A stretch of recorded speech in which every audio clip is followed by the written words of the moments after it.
Bonjour à tous, j'espère que vous allez tous très bien. Aujourd'hui on se retrouve pour une nouvelle vidéo, donc vidéo d'analyse hebdo sur le Bitcoin. Donc cette semaine, il y a eu un événement violent sur BTC.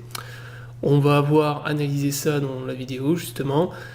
Avant de démarrer la vidéo, comme d'habitude, je vous rappelle que l'analyse est effectuée sur la plateforme PrimeXBT. Donc PrimeXBT est une plateforme de trading de crypto-monnaies qui vous permet de trader les cryptos avec des effets de levier et de faire du copy trading via le système de covesting. Donc vous pourrez également bientôt staker les crypto-monnaies en utilisant Covesting Yield. Pour plus d'infos, vous avez tous les liens dans la description sous la vidéo. Donc maintenant on démarre la vidéo d'analyse. Donc la semaine dernière on était sur le support en vert. Je vous disais qu'on formait des divergences bullish sur le 4 heures au niveau de ce support, et donc il y avait des probabilités de repartir dans un mouvement haussier, d'avoir un rebond acheteur sur cette zone, et que si la zone venait à céder, on avait toute la zone en bleu, en fait, gros support juste en dessous entre 43 000 et 40 000 dollars. Alors en vrai, le support il allait même jusqu'à 39 000. On avait toute cette zone en bleu qui était une énorme zone de support qui pouvait relancer les acheteurs.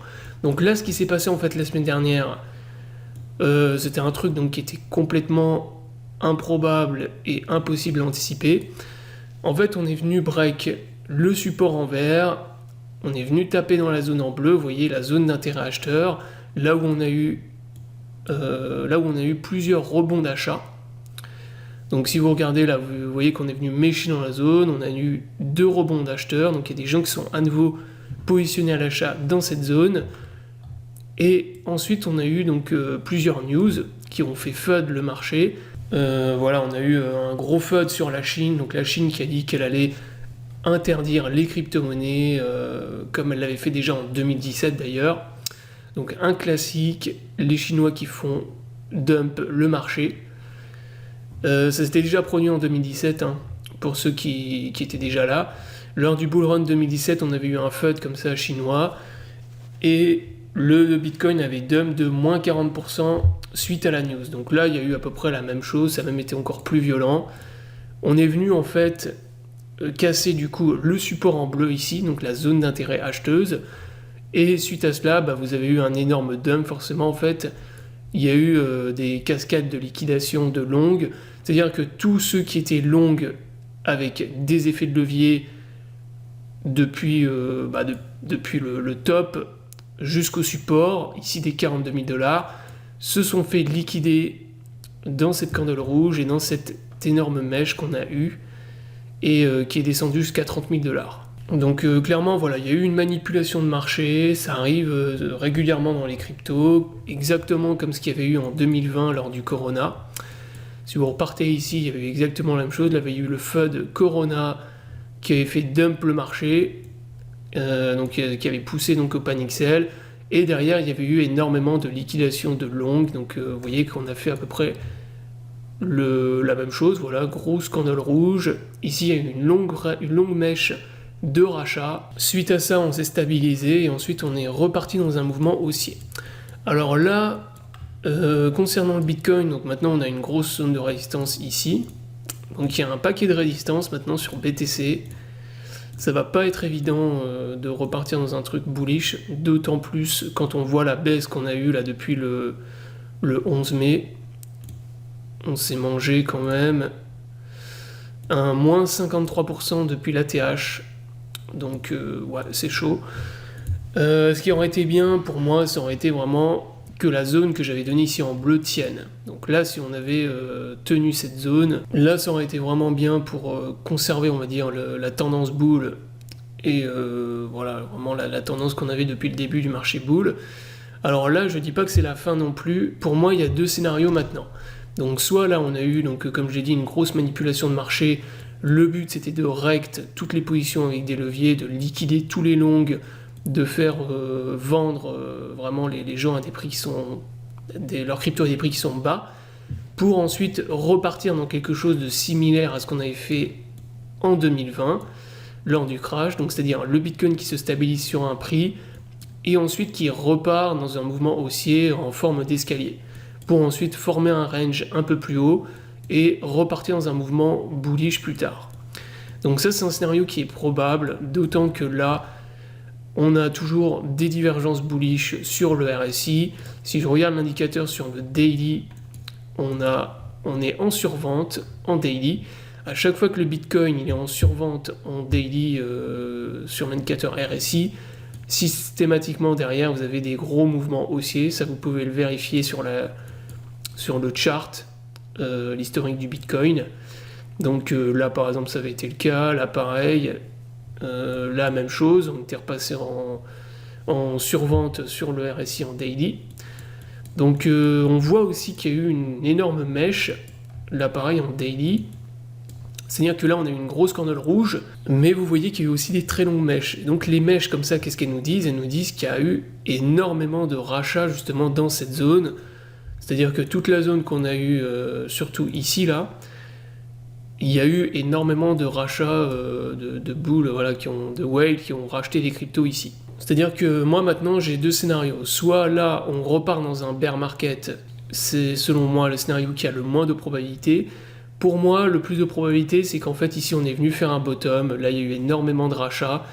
Ça a été une opportunité pour beaucoup de gens de se positionner, beaucoup de gros portefeuilles pour rentrer sur Bitcoin. Et selon moi maintenant il y a plus de probabilité maintenant. En plus, quand on regarde les indicateurs, le fait que tout soit survendu, que l'indicateur, par exemple, de psychologie du Bitcoin, là, il soit en peur extrême. Souvent, quand vous êtes en peur extrême, voilà, c'est surtout pas les moments pour vendre. Là, si vous êtes tenté de vendre vos crypto-monnaies maintenant, celles que vous avez conservées, bah, clairement, c'est pas du tout la chose à faire. Quand tout est en survente, c'est justement le meilleur moment pour acheter. Exactement comme c'était le cas en 2020, ici.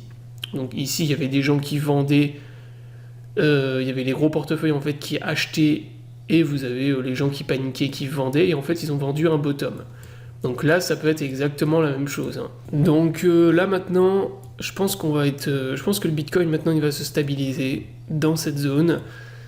J'ai du mal à croire qu'on reparte dans une tendance bear à nouveau, et que surtout que ce support qu'on a ici au niveau des 30 000 $, il cède.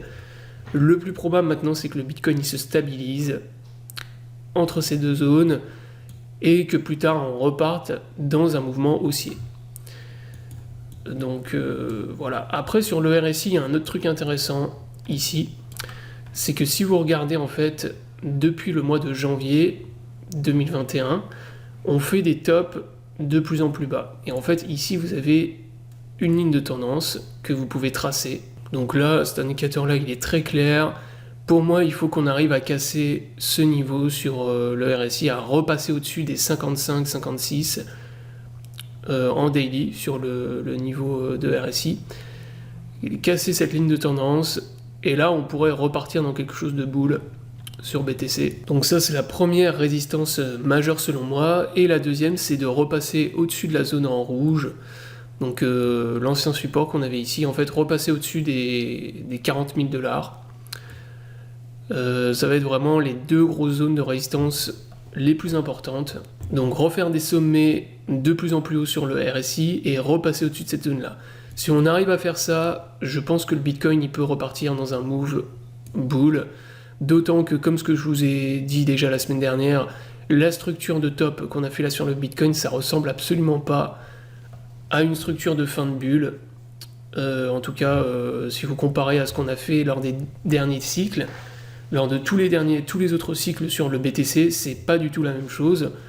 Donc moi pour l'instant je reste optimiste sur le Bitcoin et crypto. Là voilà, il y a eu une manipulation de marché, c'est pas la première fois que ça arrive, c'est pas la dernière fois non plus. Si le Bitcoin, selon moi, il a réussi à se remettre d'un truc comme ça sur le Corona, avec, je le rappelle, un dump qui était beaucoup plus violent. Là, quand on a vu le FUD Corona, BTC, il avait fait en une seule journée, en 2 jours, il avait fait moins 52%. Et là, ici, on a fait moins 30%. Donc vous voyez que la baisse, elle n'a pas du tout été d'une violence similaire. Alors après, là, on va dire qu'elle a été beaucoup plus rapide ici. C'est-à-dire que là, ce qu'on a fait en fait en une semaine ou 2 semaines, bah là, ça a été fait en 2-3 jours, lors du mois de mars. Mais voilà, le Bitcoin, il est reparti. Vous voyez que malgré ça, il a réussi à se stabiliser, il a réussi à remonter. reconstruire un nouveau range plus haut, et repartir ensuite dans une tendance haussière. Là, il peut très bien refaire la même chose, hein. C'est ce que j'essaie de vous expliquer, c'est que là, certes, le BTC, il a pris très cher, il a perdu 50% de sa valeur, mais c'est pas forcément, ça veut pas dire que c'est la fin des cryptos, ça veut pas dire que c'est la fin du Bitcoin. Ça, on l'a entendu des dizaines de fois, la fin du Bitcoin, la fin des cryptos. Moi, personnellement, je pense absolument pas que c'est le cas. Et même si on repartait plus bas, si le support qui ici venait à céder, ça voudrait tout simplement dire qu'on part dans un bear market, on fait un cycle baissier qui va peut-être durer plusieurs mois, 1 an ou 2 ans, et il n'est pas impossible que plus tard on reconstruise un nouveau cycle haussier. Voilà, donc la vidéo est terminée, donc vidéo qui était un peu plus longue que d'habitude, mais il y avait pas mal de choses à dire. J'espère qu'elle vous aura plu, n'hésitez pas à réagir en commentaire, hein, dire ce que vous pensez, si vous pensez que on repart bear et que vous n'êtes pas du tout d'accord avec moi, dites-le. Tant que la contradiction reste courtoise et qu'il n'y a pas d'insulte, moi, ça me dérange absolument pas qu'on me contredise. Je vous invite à vous abonner à la chaîne pour ne pas rater les prochaines vidéos. Je vous souhaite à tous une bonne journée et à bientôt pour une prochaine vidéo.